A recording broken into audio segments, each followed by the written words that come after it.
এটা হচ্ছে সাউথ কোরিয়ার মধ্যবিত্তদের সুন্দর গোছালো এক রেসিডেন্সিয়াল এরিয়া। তার পাশেই রয়েছে সমুদ্র। সন্ধ্যার পর থেকে সমুদ্র পারে জমে ওঠে মানুষের আড্ডা। সেখানের ছোট্ট এক রেস্টুরেন্টের মালিক গিল নামের এই লোকটা একই সাথে সে রাঁধুনির দায়িত্ব পালন করে। সে তার ভালোবাসার মানুষটাকে বিয়ে করে সেই রেসিডেন্সিয়াল এরিয়ায় বসবাস করে। এরপর তাদের একটা কন্যা সন্তান হয়। তাদের এই সুখী পরিবারের দুর্ভোগ নেমে আসে যখন তারা জানতে পারে তাদের একমাত্র মেয়েটা এক্সপি সিনড্রোম নামের এক বিরল রোগে আক্রান্ত। যদি সূর্যের আলো সরাসরি স্কিনে লাগে তাহলে ত্বক ও চোখের ক্যান্সার, শ্রবণ ও স্মৃতিশক্তি হ্রাস এবং মস্তিষ্কের অন্যান্য সমস্যাও হতে পারে, যার কোনো সঠিক চিকিৎসা নেই। এই কারণেই ছোটবেলা থেকেই সে রাতের বেলা ঘুরতে বের হতো আর দিনে ঘরেই থাকতো। জানালার গ্লাস আটকে বাহিরে তাকিয়ে থাকতো। সেই এরিয়ায় আসতো একজন ফল বিক্রেতা। মাঝে মাঝে সে তার ছেলেকেও সাথে নিয়ে আসতো। এদিকে সল দূরবীন দিয়ে দেখতো সেই ছেলেটাকে। এভাবে বহু বছর কেটে যায় আর এখনো ছেলেটা মাঝে মধ্যেই আসে ফল বিক্রি করতে। সল প্রতিদিন ঘুম থেকে উঠে তার মাছগুলোকে খাবার দেয়। এরপর ফ্রেশ হয়ে জানালার কাছে অপেক্ষায় থাকে দূরবীন নিয়ে। ছেলেটার হাসিতে তার মন ভালো হয়ে যেত। তখন তার বান্ধবী কিয়ং এসে বলে, তুমি আবারও গোয়েন্দাদের মতো তাকে ফলো করছো, তার চেয়ে বরং সরাসরি তার সাথে কথা বলো। সল বলে, তুমি কি অন্ধ? সূর্যের আলোয় বাহিরে কিভাবে যাব? কিয়ং তাকে সান প্রোটেক্টেড ড্রেস দেখিয়ে বলে, ওইটা পরে যাও। সল বলে, এমন অদ্ভুত লোকে আমাকে দেখলে সে পালাবে। কিয়ং বলে, যদি সে এই এরিয়ায় আসা বন্ধ করে তাহলে কোথায় খুঁজে পাবে? নাম, ফোন নাম্বার কিছুই জানো না। এই শুনে সলের মাথায় একটা আইডিয়া আসে। কিয়ংকে পাঠায় তার নাম, ফোন নাম্বার জানার জন্য।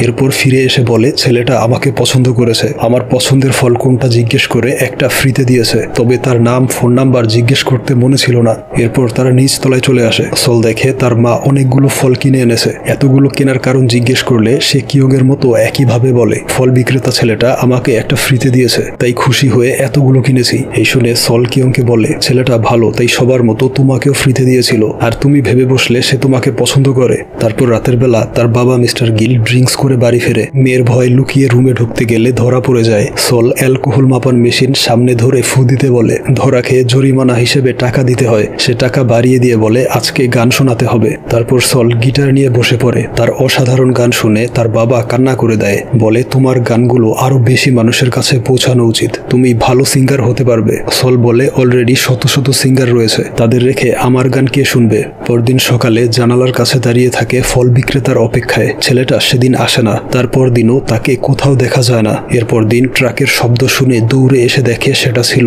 একটা মালবাহী ট্রাক। এভাবে বেশ কয়েকদিন কেটে যায়, তার দেখা পায় না। একদিন রাতের বেলা তাকে এত মিস করছিল যে বিরক্ত হয়ে ডলকে মারতে শুরু করে। তখন হঠাৎ বাহিরে শব্দ শুনে জানালায় তাকিয়ে দেখে সেই ছেলেটাকে। সে বিক্রি শেষ করে চলে যাচ্ছিল। যেহেতু সূর্যের আলো নেই তাই সল বাহিরে চলে আসে কথা বলার জন্য। এরপর অনেকক্ষণ